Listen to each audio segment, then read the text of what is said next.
مسلم league نون سندھ کے general secretary اور سابق وفاقی وزیر خزانہ مفتاح اسماعیل نے کہا کہ کراچی کو وفاق کے زیر انتظام علاقہ بنانے کی کوئی صورت نہیں ہے، اس کی قانون اور آئین میں بنانے کی کوئی گنجائش نہیں ہے۔ فیڈرل ٹیریٹری نہ قانون میں اس کا کوئی جواز ہے، نہ اس کا آئین میں کوئی جواز ہے، اور فیڈرل ٹیریٹری بنے گی تو کراچی کے شہر کے پیسے کس کو ملیں گے؟ سندھ کو ملیں گے، کراچی کو ملیں گے۔ اور کراچی کو فیڈرل ٹیریٹری بنانا کیوں ضروری ہے؟ کیا ضروری ہے کہ کراچی کے لوگوں کو آپ ان کے حقوق نہ دیں؟ کیا بہتر نہیں ہوگا کہ آپ کراچی کے اندر ایفیکٹو لوکل گورنمنٹ کر دیں؟ کیا ضروری نہیں؟ کیا مطلب یہ کیا کراچی کیا ایک امپاورڈ میئر الیکٹ نہیں کر سکتا؟ تو کراچی کے لوگوں کو اور پورے پاکستان کے لوگوں کو آپ لوکل گورنمنٹس کو امپاور کریں۔ جو این ایف سی ایوارڈ سے آپ پیسے صوبوں کو دیتے ہیں، آپ شہروں کو دیں، اور آپ پورے پاکستان کے شہروں کو، پورے پاکستان کے ٹاؤنز کو، ڈسٹرکٹ کاؤنسلز کو امپاور کریں، وہ کراچی چلے گا۔ آپ کو کیا ضرورت ہے کہ کراچی کے اوپر آپ جا کے فیڈرل گورنمنٹ مسلط کر رہے ہیں؟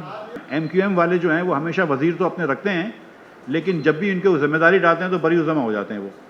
وہ جھنڈا ان کو گاڑی پہ لہرانا مقصود ہے، گاڑیاں لینی حکومت سے ضرورت ہے، مراد لینی ضرورت ہے، لیکن کراچی کے لیے آواز ان کی نہیں اٹھتی ہے۔ پیپلز پارٹی والوں کا تو میں کیا ان کو ذکر کروں، آپ کو پتہ ہے کہ وہ صوبے نے کیا ہے۔ تو کراچی کا سلوشن یہ نہیں ہے کہ آپ ایک پارٹی کو ہٹا کر اور ایک اور ادارے کو مسلط کر دیں۔ کراچی پریس کلب میں پریس کانفرنس سے خطاب کرتے ہوئے مفتاح اسماعیل نے کہا کہ بجلی کی قیمتیں بڑھنے کی وجہ سے دیگر قیمتیں بھی بڑھ گئیں۔ کراچی میں ظالمانہ لوڈ شیڈنگ کی گئی۔ ہم جو 600 روپے کی انڈسٹری کو گیس دیتے تھے، وہ آج 1075 روپے کی گیس ہے، ڈبل کر دیا گیس کا۔ لیکن ساتھ ساتھ اکاؤنٹ ریسیویبل جو ہے وہ کمپنیوں کے ڈبل ہو گئے، سوئی گیس کے اور سوئی ناردرن گیس کے۔ جو 500 ارب روپے ان کے قرض تھے، وہ آج 1 ٹریلین روپے سے 1000 ارب روپے سے تجاوز کر گیا ہے ان کا وہ اکاؤنٹ ریسیویبل۔ آج 2.2 ٹریلین روپیز، 2200 ارب روپے کا سرکولر ڈیٹ ہو چکا ہے۔ تو وہاں پہ ہم نے بجلی کی قیمتیں بھی بڑھا دیں 50-60%، جس کی وجہ سے ہماری صنعتی پیداوار کم ہو گئی، جس کی وجہ سے ہمارا ایکسپورٹ کم ہو گئی، جس کی وجہ سے عوام کو بہت نقصان ہوا، بہت پریشانی ہوئی، اور غریب لوگوں کے ساتھ بہت پریشانی ہوئی۔ اور پیچھے سے آپ نے وہ ڈبل کر دیا، سرکولر ڈیٹ ڈبل کر دیا 2 سال کے عرصے میں۔ کراچی کے اندر جس طرح کی لوڈ شیڈنگ ہوئی ہے، ظالمانہ لوڈ شیڈنگ ہوئی ہے پچھلے 1 مہینے کے اندر، 2 مہینے میں، یہ کہیں پر بھی نہیں ہے۔ پورے پاکستان میں لوڈ شیڈنگ انہوں نے ری انٹروڈیوس کر دی۔ مفتاح اسماعیل نے حکومت کو نون لیگ کے 5 سالہ دور کا حساب دینے کی پیشکش کرتے ہوئے کہا ہے کہ خان صاحب اپنے دور کی بھی تحقیقات کرائیں۔ ہم نے 5 سالوں میں 10,000 ارب روپے کا قرض لیا تقریباً، اور پی ٹی آئی نے 2 سالوں میں 11 یا 12,000 ارب روپے کا قرض لیا ہے۔ ہم 10,000 ارب روپے کا قرض جو ہے اس کے اندر ہم نے 11,000 میگا واٹ بجلی بنائی ہے، بکی، بلوکی، حویلی، بہادر شاہ حکومت کے خرچوں پہ بنائی ہے۔ ہم نے ملتان سے لاہور کا ایکسپریس موٹر وے بنایا ہے، ہم نے سکھر سے ملتان کا موٹر وے بنایا ہے، ہم نے کراچی سے حیدرآباد کے موٹر وے کو ری ویمپ کر کے، ایکسپینڈ کر کے، بڑا کر کے بنایا ہے، ہم نے ہزارہ موٹر وے بنایا ہے، ہم نے تھاکوٹ سے حویلیاں جو ہے، ہم نے بزدار سے خزیمہ کا روڈ بنایا ہے، ہم نے گوادر سے کوئٹہ کا روڈ بنایا ہے۔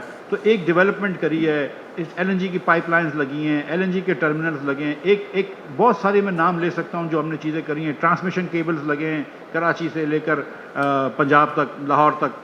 تو آپ ہم سے چاہیں تو حساب لے سکتے ہیں۔ اور ڈیٹ کمیشن جب بنا تھا تو میں اس وقت ٹی وی پہ گیا اور میں نے کہا تھا کہ میں حساب دینے کے لیے تیار ہوں مسلم لیگ کے 5 سال کا، اور آج بھی دینے کے لیے تیار ہے۔ ایک پیسے کا اللہ کی مہربانی سے حساب دے سکتے ہیں۔ وہ جو حسین اصغر صاحب ہمارے بڑے سمجھدار پولیس والے تھے، جو نیب کے وائس چیئرمین ہیں، بڑے اچھے سمجھدار آدمی ہیں، ان کو آپ یہ ذمہ دے دیں کہ یار 2008 سے 18 دیکھ رہے ہو تو 2 سال میرے بھی دیکھ لو، تو ساری بات پتہ چل جائے گی کہ خان صاحب کے دور میں کیا ہوا ہے۔ انہوں نے کہا کہ پی آئی اے یورپ نہیں جا سکتی ہے، غلام سرور خان کو کوئی نقصان نہیں ہوا۔ ہمارے جو وزیر تھے غلام سرور خان صاحب، ان کو انہوں نے نکال کے پیٹرولیم ڈویژن سے نکال کے سزا کے طور پر ایویشن ڈویژن بھیجا۔ اب آپ مجھے بتائیے کہ سزا کس کو ملی ہے؟ غلام سرور خان کو ملی ہے یا پاکستان کی ایویشن انڈسٹری کو ملی ہے؟ یہاں پر پی آئی اے جو ہے وہ یورپ نہیں جا سکتی ہے، یہ ان کی کتاب کے اندر یہ لکھنا بھول گئے۔ میں ان کو یاد دلا دوں کہ کتاب میں یہ لکھنا بھول گئے ہو کہ ایویشن انڈسٹری تم نے ڈسٹروائے کر دی ہے، کہ بھائی اب پی آئی اے جو ہے وہ اس وقت باہر کی ایئر لائنوں کے جہاز رینٹ کر کے یورپ سے بندے لے کے آ رہی ہے۔ پی آئی اے امریکہ نہیں جا سکتی ہے۔ پاکستانی پائلٹس جو کہ بیچارے نوکریاں کرتے تھے، اور خان صاحب نے وعدہ کیا تھا 1 کروڑ نوکریوں کا، اور اوورسیز پاکستانی جن کے بڑے سپورٹر تھے، وہ اوورسیز پاکستانی جو ویتنام ایئر لائن میں نوکری کر رہے ہیں، جو قطر ایئر ویز میں نوکری کر رہے ہیں، ان کو نوکریوں سے نکلوایا کیونکہ ان کے لائسنس کے اوپر آپ نے اٹھا دی، آپ نے اس کو متنازع بنا دیا، اور اب پھر خود کہہ رہے ہیں کہ نہیں وہ غلطی ہو گئی. تو غلام سرور خان صاحب کو جو ہے ان کو تو کوئی نقصان نہیں ہوا ایویشن ڈویژن میں جانے کا، لیکن ایویشن انڈسٹری آپ نے تباہ کر دی پاکستان کی.